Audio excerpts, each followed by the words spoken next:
This is the emergency broadcast system. This is not a test. Repeat, this is not a test. Stay tuned for further instructions.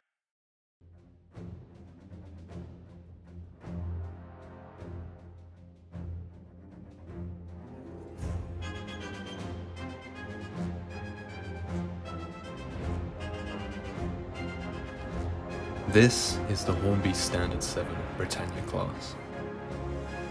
At £241.99, it's not the most expensive model ever made, but it's unquestionably intricate.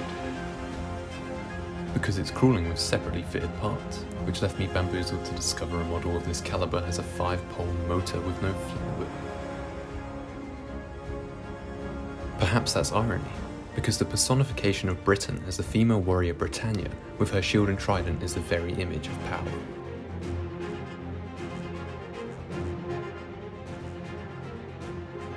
And so I'm at a crossroads with it, because she certainly looks the warrior when she's set to rampage on the tracks. But you'll have to expect her to choke at slower speeds. Perhaps what Hornby were trying to capture is nothing less than the running flaws suffered by the class in the 1950s. And that's physically painful because she looks incredible. There's not a dash of glue anywhere on the body, the paint applications are perfectly straight, and the decals representing the locomotive's running number and warning signs are clear and crisp. But who is Oliver Cromwell? The locomotive, not the Roundhead. Cromwell was built at Crewe Works and completed on the 30th of May 1951, and at a price of £20,025, this model was perhaps a bargain by comparison. She made her way around East Anglia. For over 10 years she worked at Norwich, before moving to Ipswich until the 60s when she found herself at Carlisle Kingmore. It was here in 1966 that she managed to avoid being scrapped. Now we've run her in, it's time to let driver Dave recharge his battery with a sarnie and a read of his favourite paper. The coal is removable from the tender. Hornby must have done their research and discovered the Britannia class was praised for its low coal consumption, because this is it. This is all the coal the model carries. But there's plenty of room for your own coal inside.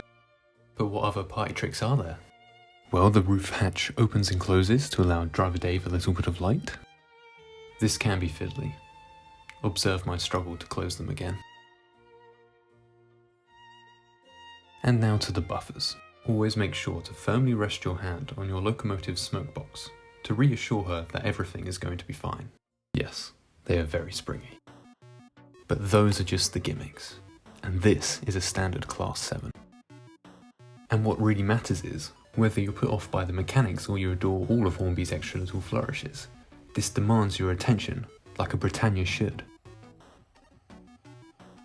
Britannia is a symbol of pride, unity, and strength. But that doesn't mean there's not room for a little drama too.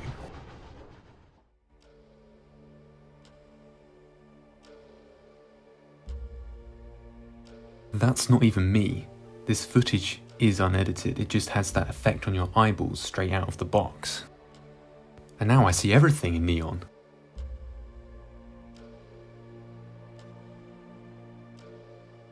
It's a stunner. Is it that enjoyable to run? Yes, but at higher speeds. But I'm in awe of it. In fact, I'm pretty sure no one would blame you if you tried to take her out for dinner. You're sure to find Cromwell keeping a good lookout as his charge pulls away from the station on your layout. I like the modified smoke deflectors which stand prominent either side of the smoke box a lot. Imagine it moving easily past your layout signal box. Perhaps there's a new diesel fueling point nearby. A sign of the times. What made this class of locomotives so effective on the Eastern Railway is their low coal consumption combined with high levels of availability. They enabled improvements to be made to the passenger service's timetable, which is undeniably impressive. But what I really like about this class of locomotive is its design. It's made up of all those clean lines which give it its enormous bulk. It's a formidable thing, and Hornby's captured that.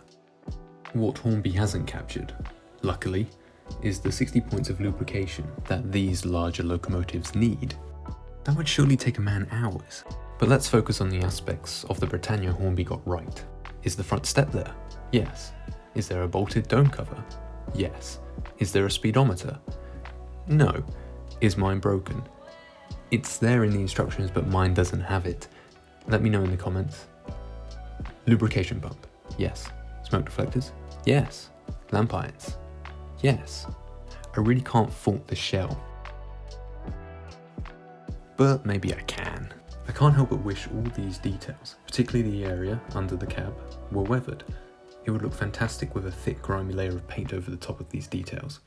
Perfect for recreating a scene from the shed to the steelworks. Now I could give this a go myself, at the expense of sacrificing some sorry locomotive to the paint gods. No, I think I'll leave well alone for now.